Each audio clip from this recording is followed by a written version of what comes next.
Hello and welcome to the next. Oh, sorry about that. Next episode of Casual Chat. Um, let's see. Today with me is my friend and healing partner in 1.0, Zero, Hello. Zerosion Ferodatz, right? So welcome and like this is our second episode, so I hope everyone is enjoying themselves. So what we're here today are going to talk about is like housing and Hildebrand stuff, what we suspect is coming from Hildebrand, and hmm like mentor system and crafting and the material system.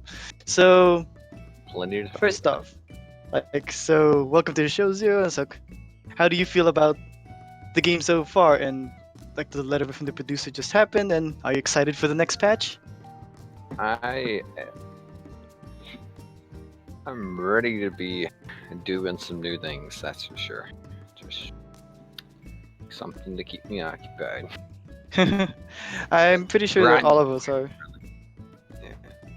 Yeah, Uh, all of us are excited for the next patch, Gears of Change, and I mean, hopefully it's a change for the better for Square Enix and Final Fantasy 14. So, I mean, some of us have been disappointed. That's no lie, but I'm for the most better. excited about the story. I want more story. Oh, I mean, the concept art alone for the beginning was, or like for the title screen of Gears of Change, is already intriguing and already poking a few hmm little intrigues here and there. It's But yeah.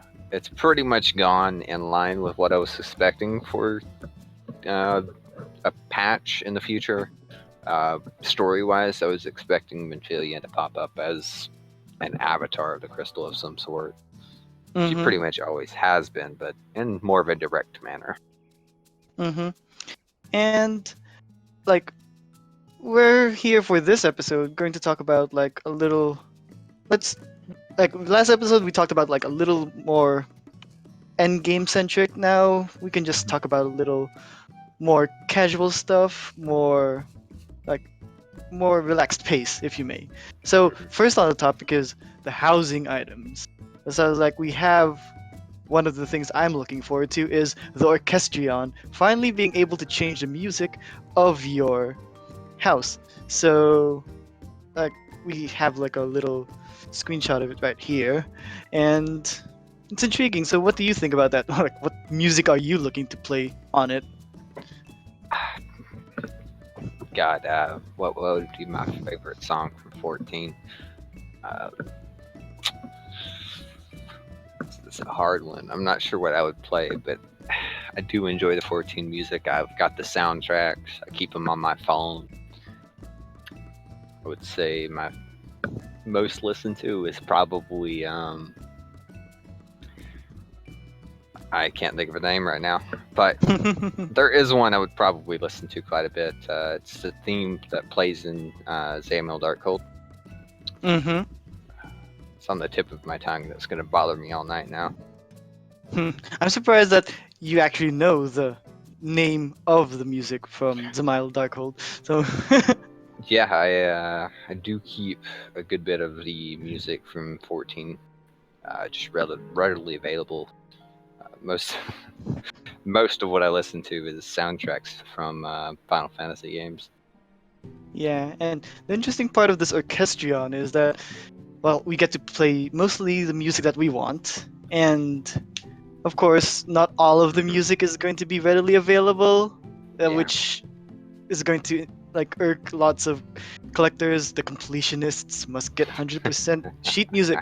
So, I mean, from the live letter, we deduced basically from the little symbols on top of the menu, we have like the Realm Reborn icon. So it's like your normal like opening music or like the Mhm. title music, and then we have like map locations, looks like ones of the symbols. So I'm assuming like Falgord Float or like Camp Drybone.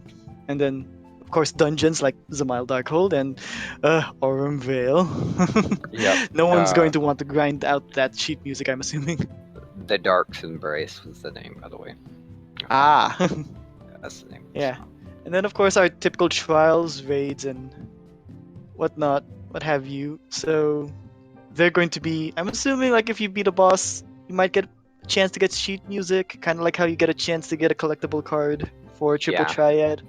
I imagine it'll be the same system. Hopefully, it's an automatic drop this time and not a roll. Mm-hmm. The rolling was kind of annoying. Yeah, and then there's another icon that's mysteriously just looks like a little bag thing. It's like a pouch. Um, so those might be the crafted pieces of music that aren't already available in game and are just Mhm. exclusive to the Orchestrion to give that sort of rarity because everyone that's a collector loves rarity. Yeah.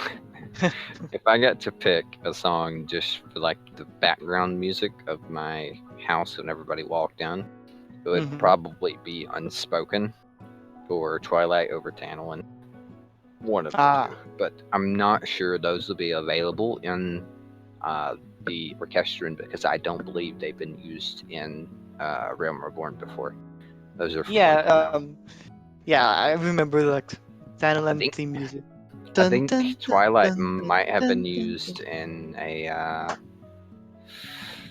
cutscene or something in 2.4. I think, maybe I don't remember. I Possibly, think they might have used but something like that. hopefully they come back. I mean, these were good Yeah, pieces of music back in those were 1.0, really and good.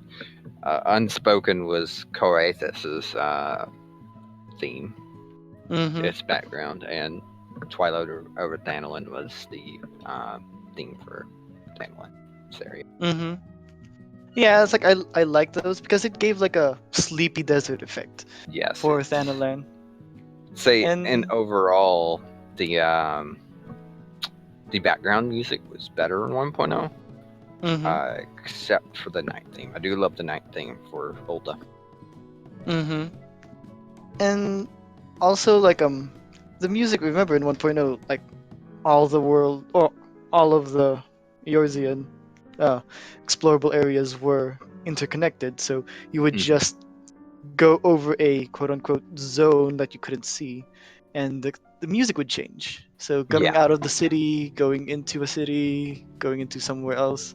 So yeah, there it was that kind there of were fluid zone thing. lines pretty much Mm-hmm. exactly like they are now, but they were connected seamlessly. Like you didn't Mm-hmm. really notice most of the time. Like if you had people running side by side, you'd notice them disappear when you cross the zone line. But Mm-hmm. other than that, it was fairly hidden. Mm-hmm.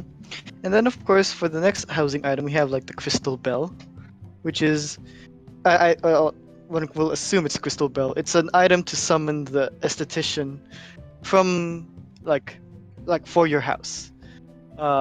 So yeah, and then we have like the furnishing die preview, which is exactly what I love because it's so hard to pick what color of table or what color Yes. uh, of sofa you want this dyed because you don't want to buy a rare dye and Yeah. use it only to go like doesn't work.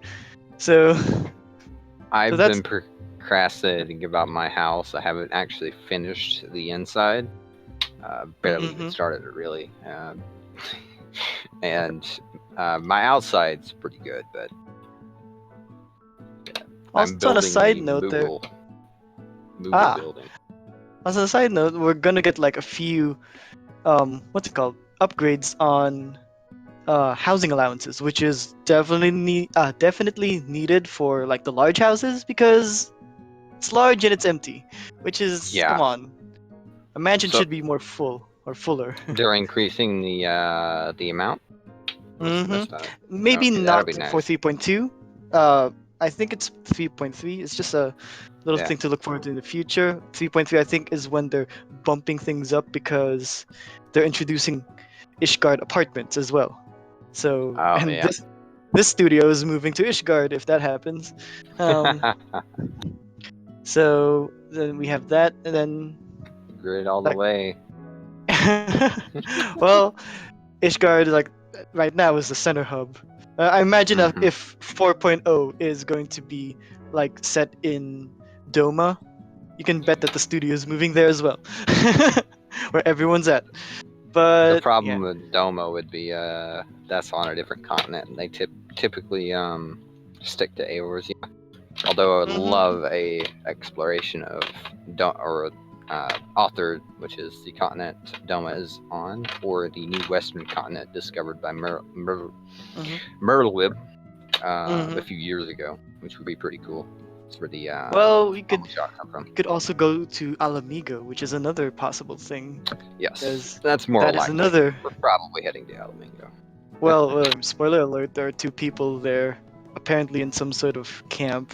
Shh. Yeah, But they're seem to be tied up with the refugees right now, so we'll find out mm-hmm. pretty soon here. Just a couple weeks. Mm-hmm. Yeah. So like speaking of people coming back, it's like we have Hildebrand for 3.2, which is Yeah, exciting because he was missing for quite a while. I mean, his 2.5 sequence was like a nice little capstone. Now it's time to reboot him because apparently the quote is he's coming back, but quote as to who brings him back, like, well, that's a surprise. they seem to come up with some great stuff for Hildebrand, so I'm excited to see what they do. Mm-hmm. Yeah, so my suspicion is like he'll have another set of cases to solve. Maybe it's 3.2 to 3.5 again. Um, but it'll definitely be a warm and welcome addition because Definitely. we need something to do because what's coming up is also the Nath Beast tribes. So we're dealing with what? The Vath, whatever you want to call them, as a subcategory of their race. So are you going to be Now, grinding those out? now I will admit, I I don't think I've ever spoken to you about it, but my free company knows of my hatred for B Stripe dailies. I I just can't seem to do them. When they started the relic, I tried doing them for a while, but I've since been disheartened. Well, I mean, flying would make a lot of these beast tribes easier, but I mean, it's still a annoying process. I do appreciate that Square Enix wants us to try to give an incentive to those that did max it out. I did like the final beast tribe quest when you I completed all five in I 2.5. like the stories. I really do. I really love the stories, but just doing the same things every day, it's hard Mhm. for me to find the time sometimes.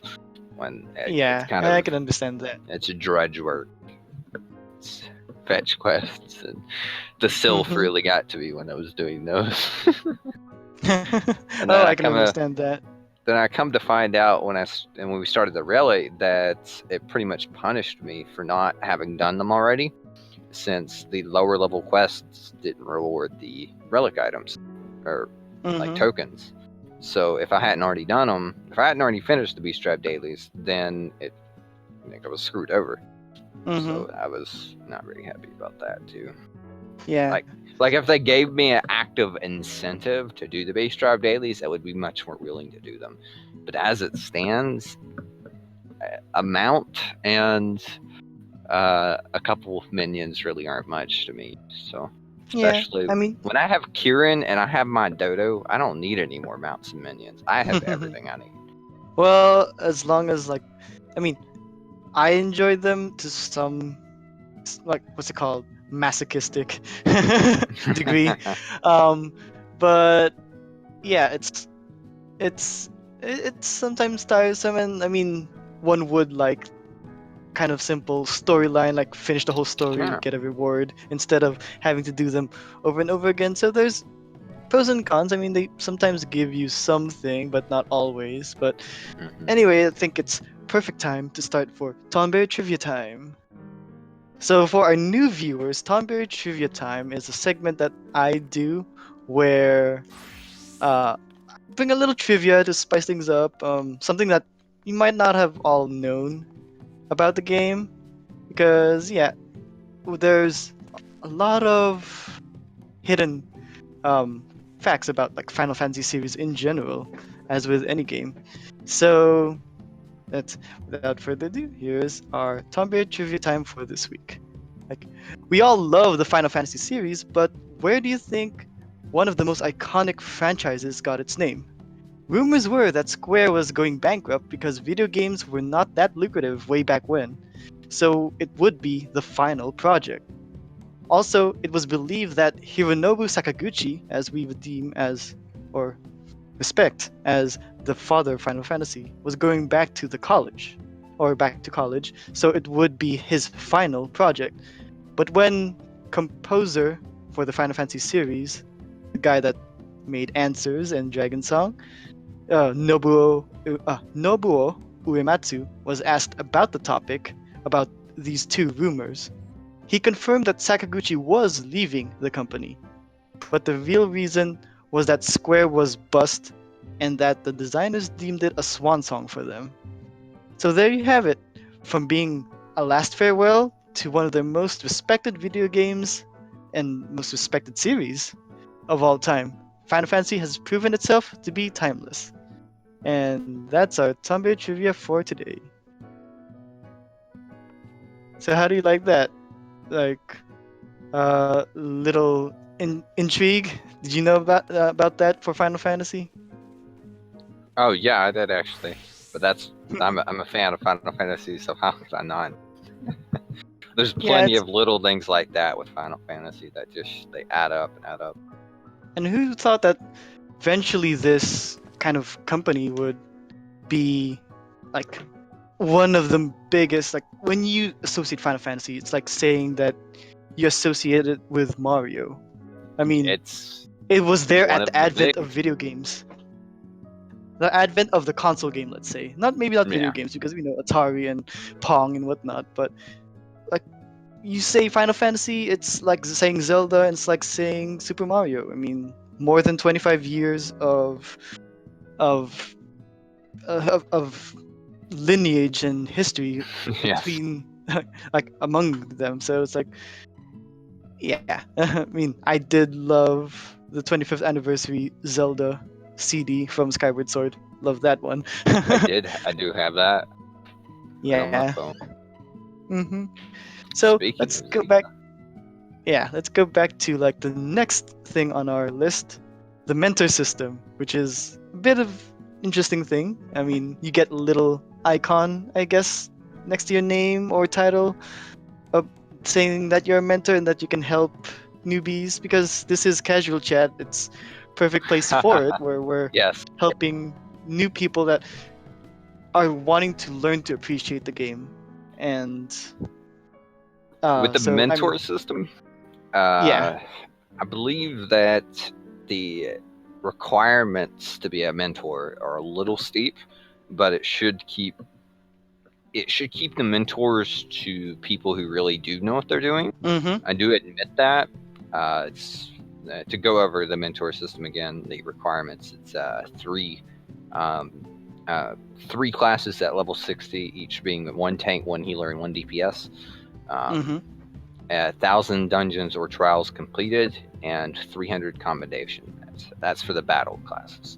For the non-battle classes, it's a level 60 of each crafter and gatherer, 100 collectibles, or crafted 100 collectibles and gathered 300.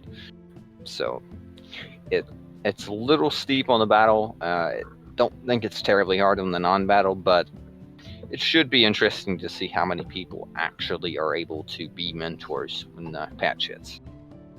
Yeah, and I mean, this to us, of course, having grinded Garuda hard mode for ever, the 1000 dungeons doesn't seem that steep. I mean, and if you play a No, healer or a not really. tank, the 300 commendations will have just come to you over the course of 2.0 to now. But to new people that only joined since Heavensward, this might be a little worrying Yes, that it they might. might not reach this But quite at the quickly. same time, if you've only been playing from Heavensward, you may not really have a 100% clear idea of the game. Mm-hmm. Even after a few months, you really couldn't compare the knowledge of someone who's played since release of 2.0 even to someone who started at 3.0. So maybe they've learned enough to be mentors, but I guess Square Enix is, or rather Yoshi P has decided that he's going to make the requirements a little steep. We'll have to Yeah. find out if that's a good or bad thing as we go. Well, it is notice me senpai. One of the advantages of being noticed by a senpai is that you get to invite people to a mentor and like what is it? Student channel, apprentice channel, where it's a anti RMT thing where basically you're trying to let the people that are actual mentors that got these requirements pick and choose who they want to bring into the channel because you don't want those guild spams, which is still a thing. I mean, in this game, well, any game They're that's not an really that bad. MMO.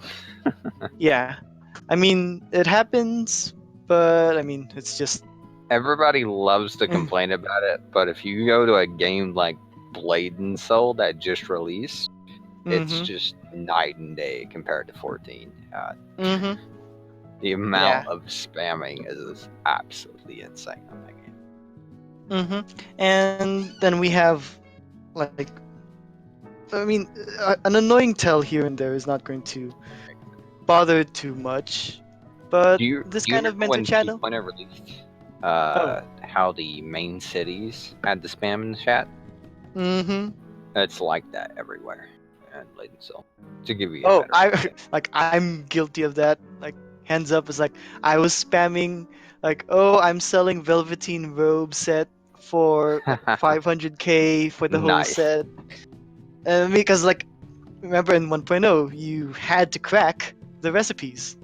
A lot of people were not necessarily sharing how they got the recipe for a particular item, but once you unlocked it, like aha, I know how to make this item.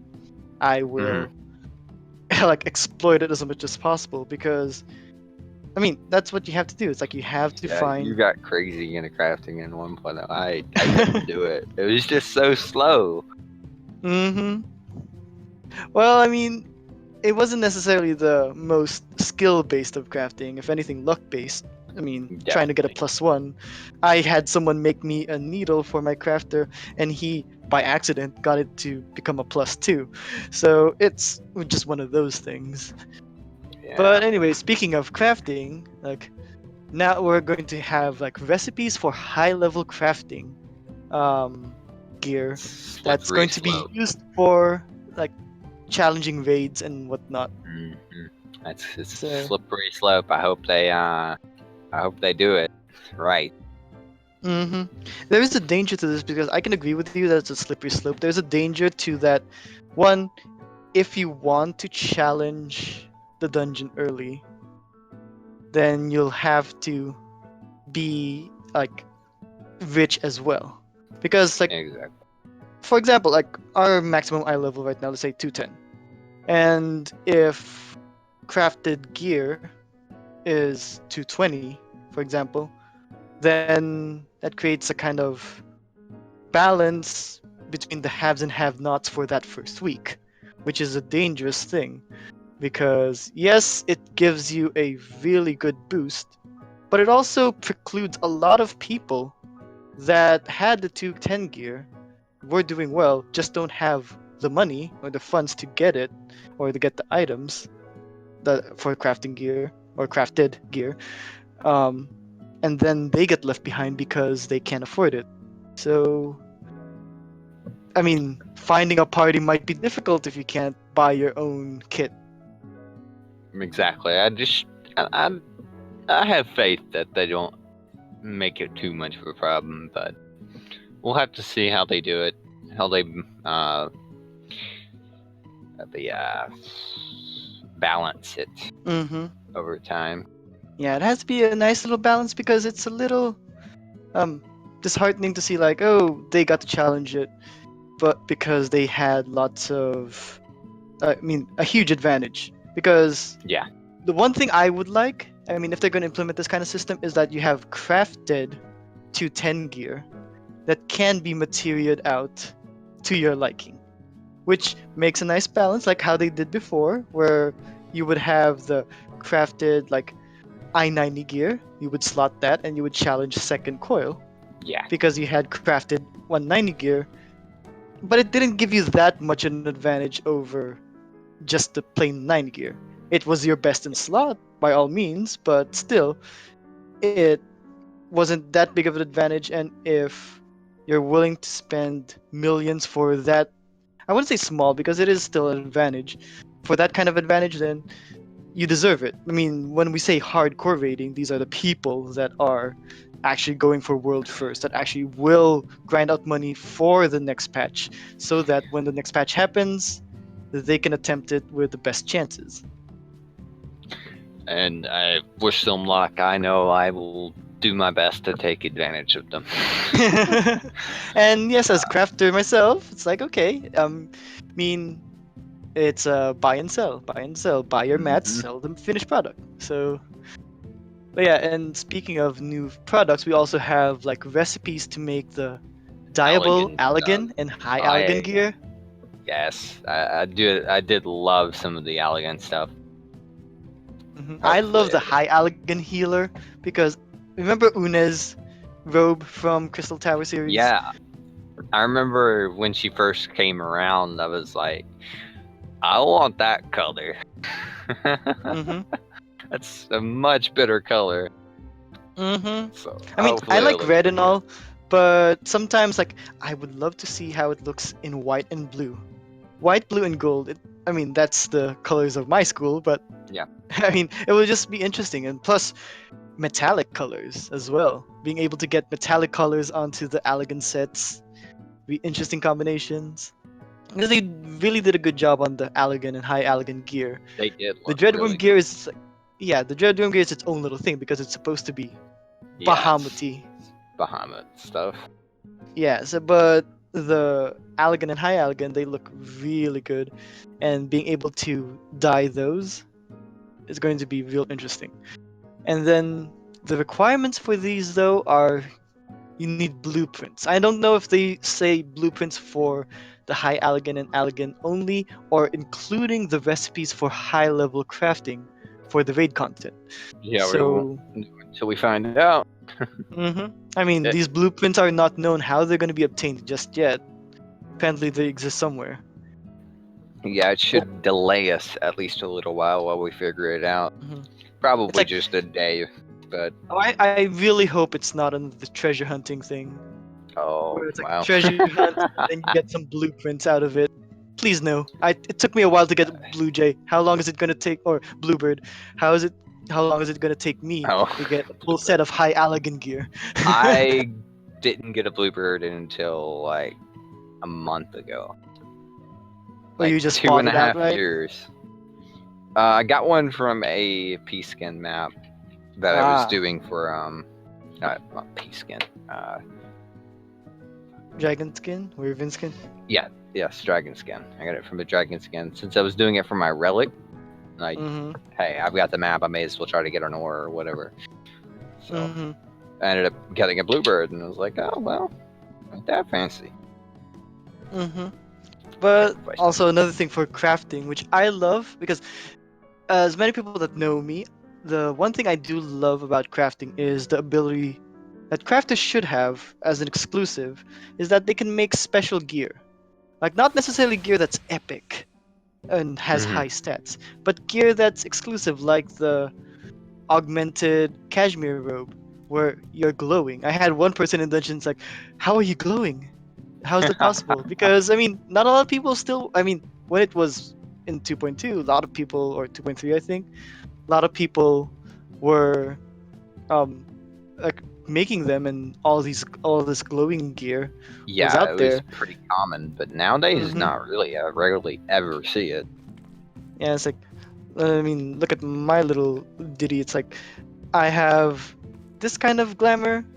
So I mean, it's it's my own little creation. It's like it's the forager set with the flat Yep. cap.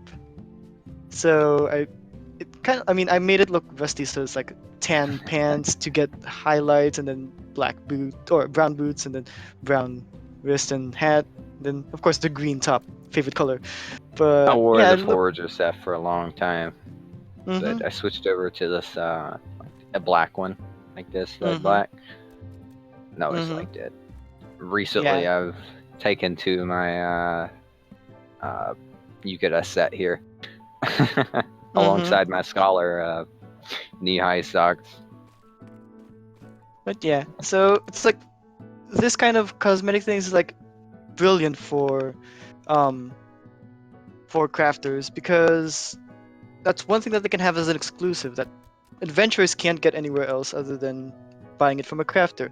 So having these new cosmetic equipment again. I mean, last time we had the High House set for male and female, and of course, to some extent, Sky Pirate set because I don't think anyone used them for actually battling in No, them. The 185 sets, yeah. those So the were Sky glamorous. Pirate set, yeah.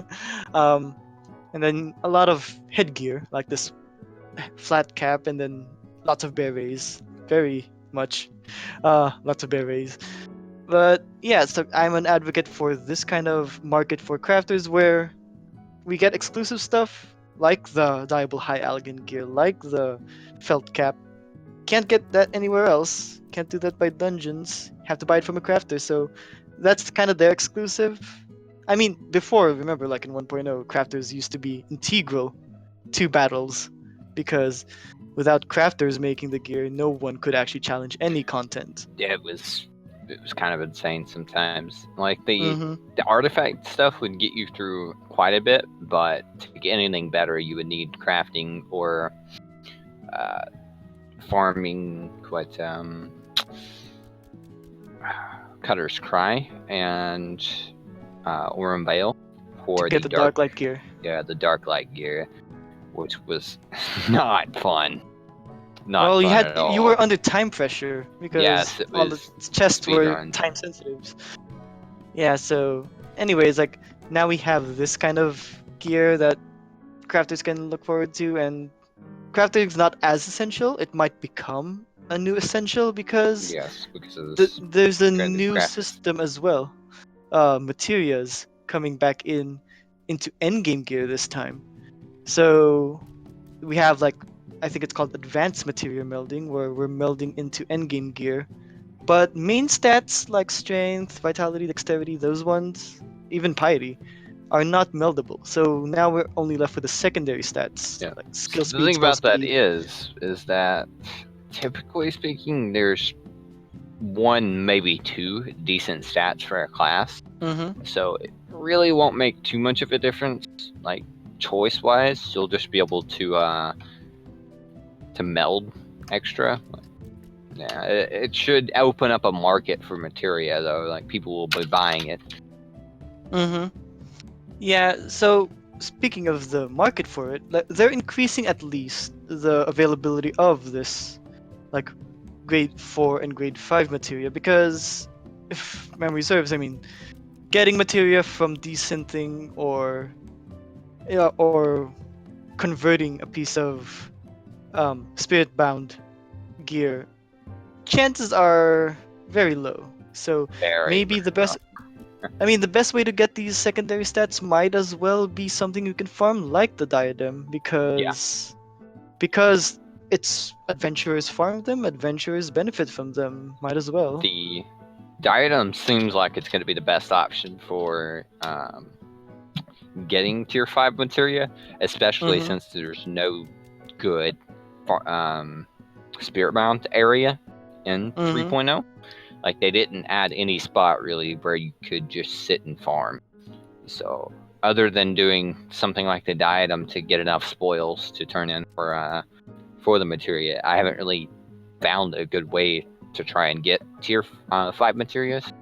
Tier 4s, you'll just want to do the same thing you did in 2.0 and go to Earth's Fount, but tier 5s are still like really rare. Mm-hmm. And these are going to be integral for battle classes. I'm not sure about how these are going to be affected in crafting or gathering professions because, yeah, getting grade 5 for these as well might be a byproduct. It's like, okay, adventurers, you can make money off of crafters this time by selling them the material you Yeah, got. Because it has to be like any good nation, it's all about GDP, money changing hands. It's like the adventurers have to make money, but also the crafters have to make money as well. So it's a give and take between battle them. people can't buy anything if they don't have money, and Mm-hmm. if they don't And have money, crafters then can't sell they don't buy anything if crafting. Yeah, yeah, Kratos can't sell anything if the adventurers don't have money. So it's has like I always make it a point that I like to buy things that I know I can craft, but I just buy it off of the market board. One, because I'm lazy. Two, because I know that people are making this because they want to make money themselves, like undyed wool cloth or whatever, just so that money keeps changing hands. Hmm. And because eventually people are going to be buying your stuff and it just keeps coming back around and whatnot because stimulate the economy, yeah, and whatnot. But yeah, so I'm excited about this new material system. I'm holding judgment for now on how much weight it's going to be for endgame raids because you know how it's, We just won't know until we start getting our hands on it. yeah, because this is going to go hand in hand with the crafted raid gear. So if that system, or either system rather, is going to be unbalanced or imbalanced, then so, it would be subject to some abuse by one or Oh, both parties, definitely. like crafters or gatherers, or even adventurers.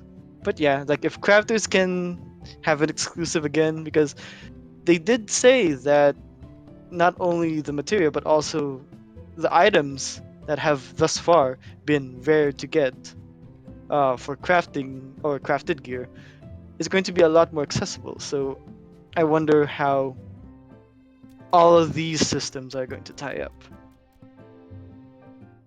Yeah. So what are your final thoughts on the patch so far? The patch so far looks pretty good. A Mm-hmm. decent amount of content.